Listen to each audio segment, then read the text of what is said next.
Blessed day sa inyong lahat mga kapatid. Welcome muli sa ating social media postulate na Salmot Salita.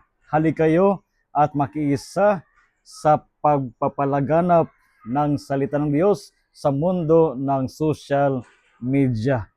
Tayo ngayon ay sa araw ng Lunes, February 24, 2025. Ang ating ebanghelyo ay mula sa ebanghelyo ni San Marcos, chapter 9, verses 14 to 29.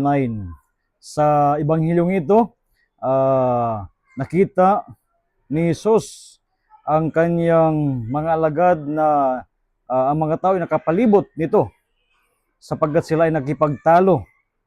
At sabi nila na hindi napalayas ang masasamang espiritu no, sa taong inaalihan. Kaya dinala ito sa harap ni Jesus. Subalit sinabi ni Jesus, mga walang pananampalataya, gaano pa katagal akong mananatili sa piling ninyo?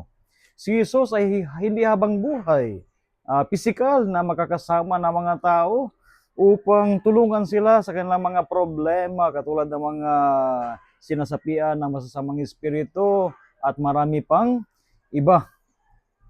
Kaya hangad ni Kristo na ang mga taong ito ay magkaroon ng pananampalataya.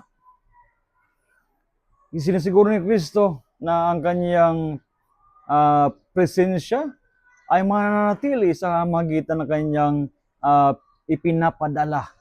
Kaya isang hamon sa atin ay magkaroon ng pananampalataya sa mga ipinadala ng ating Panginoon para tulungan tayo no, sa ating mga hinaharap na mga problema. Kaya hingin natin sa Panginoon na naway lumago tayo sa pananampalataya. Yun yung importante, pananampalataya. Kasi pag wala tayong pananampalataya, mahirap natin kamtin ang ating inaasahan.